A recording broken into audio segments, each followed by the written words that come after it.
Hey guys, welcome back. After reviewing those two S-Classes that I did recently, I was left very disappointed. So let's see if the direct competitor, the 7 Series, can do a little bit better.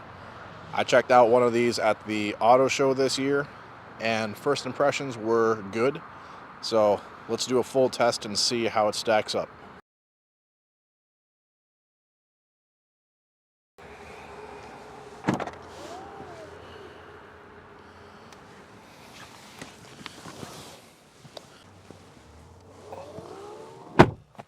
As you can imagine, rear seat room and seat comfort is pretty excellent. Actually, this is super comfortable. My head is not even touching the ceiling. That's a good sign. Let's see how it does.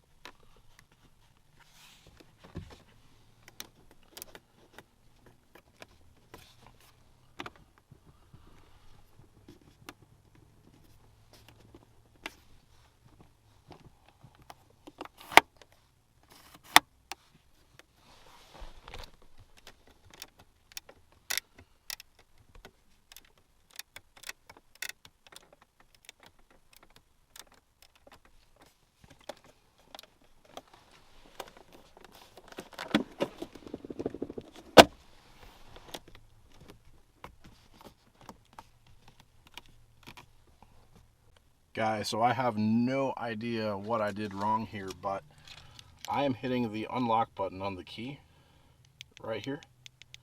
See? Unlocked. I can't open the door. So I know there's a button here. There is something over here. And then there's an emergency latch over here. Door will not open. And I cannot get out on this side either. Got the same problem. See? Nothing. It is a little bit hot in this car, and I am stuck in the back seats. What did I get myself into? Well, if you guys see this video, I made it out alive, so I'll see what I can do to get out. Guys, I found a way to get out alive. I had the key on me, so I just had to press and hold the unlock button, and then all 4 windows will roll down to cool off the cabin. So I just reached my arm out and grabbed the door handle and opened it from the outside. That was still a little bit unsettling, to say the least. I gotta tell you, what if I didn't have the key on me or something? Starting to get kind of hot in that back seat. Anyway, let's proceed with the test.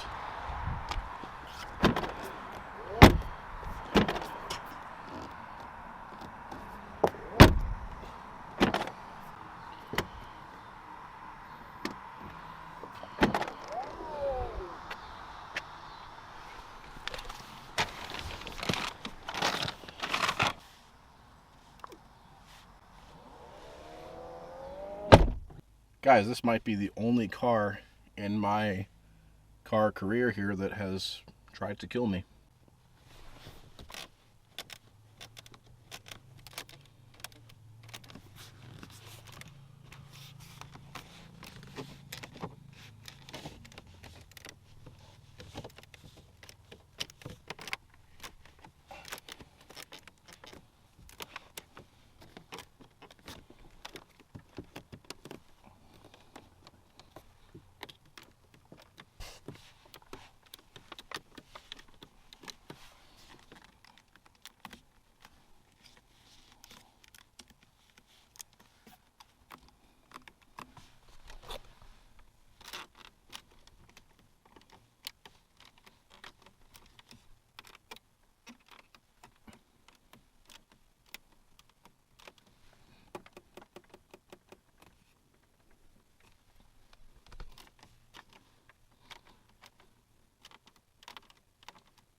And now for the button test.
And now for the final button.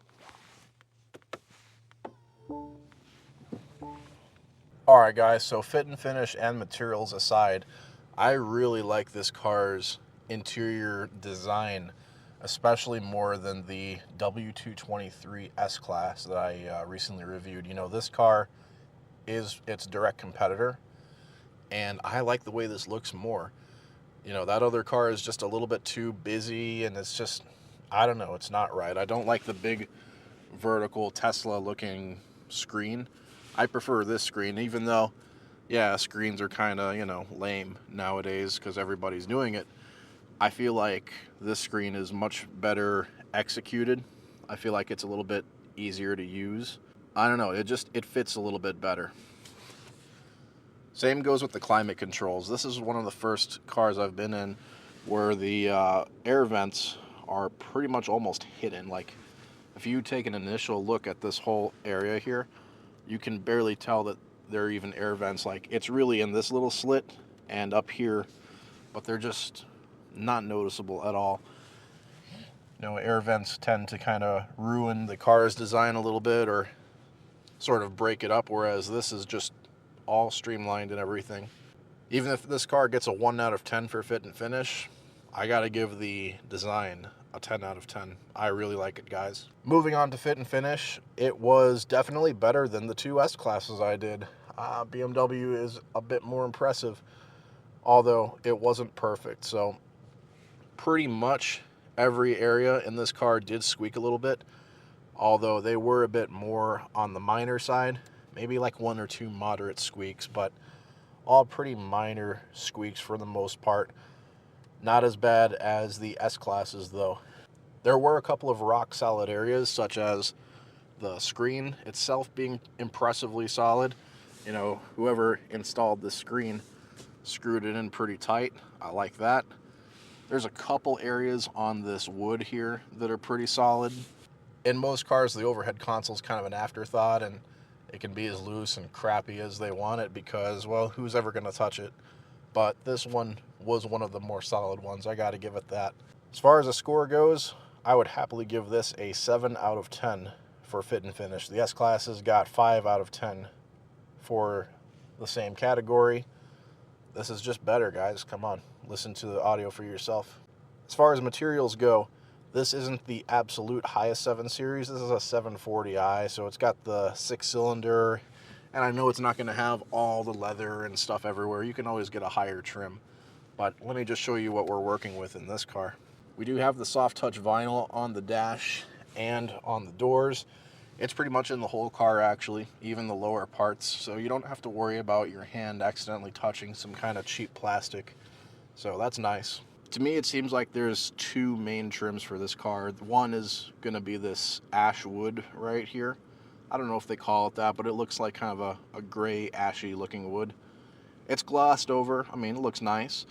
The other secondary material, or the secondary trim, would be this sort of crystal strip that goes around the whole car. I kind of like it, actually. Some people think it looks a little fruity, but I don't mind it. And one cool part about it is if you turn on the hazards, the entire thing lights up.